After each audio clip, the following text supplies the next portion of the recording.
All right, so look, you just saw a interesting encounter to the Kimura from top of half guard. And I want to break it down because I think there's some lessons you can learn from that instance of jiu-jitsu, right?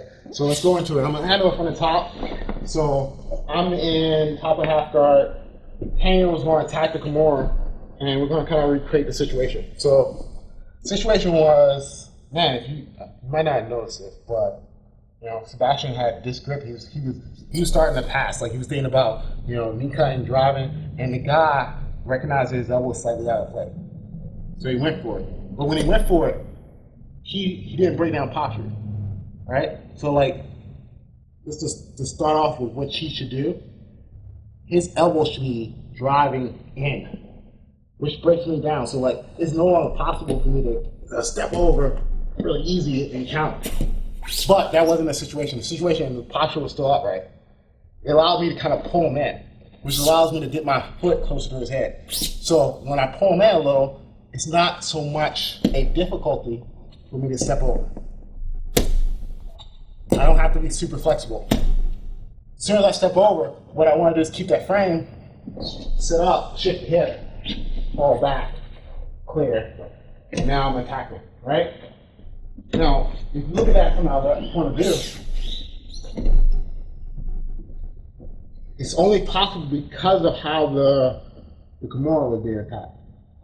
If I attack low, where I do not have any posture control, I do not have, pressure on the shoulder, control of the shoulder, it's really easy for me to not only get countered with the step over, so go.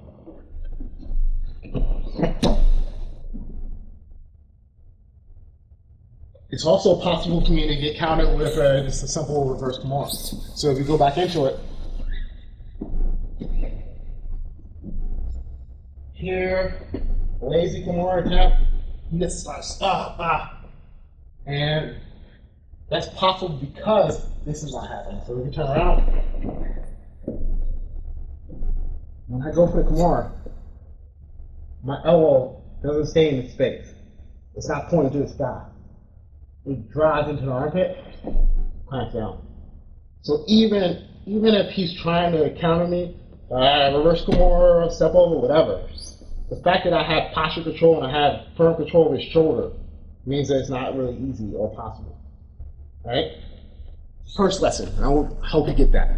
Right? Second lesson is, what if, man, in the moment, it happens, like, I forget about what I should control, or maybe just ask. He steps over, boom. Look, this grip should come under his thigh. So I'm turning the palm towards the calf, and my other hand is going over the shin. So here, even if he's trying to finish me, it's a lot harder. But also, now I have firm frames that allow me to start attacking his hip position, attacking the structure of his control. So, we're here, he's trying to finish, he's pulling, he's trying to break. I have two grips on him. Shift. Grab. Start attacking. This is also a quick lesson, really. I really want you to understand that transitions are important, and like when a transition happens, there's a reason, and you need to identify that reason. And the more reasons you identify, the more you understand these transitions, why they happen, what you can do when they happen, the better your game will be. Right? And this is something I explore a lot, like a massive lot. That this is the core essence of my submission, proof course. I'm doing this to every situation that I see that leads to a transition or a submission, because I want you to understand the game when it comes to the end game, the submission, the finish. So you can have better defense, and when you have better defense, it leads to better offense.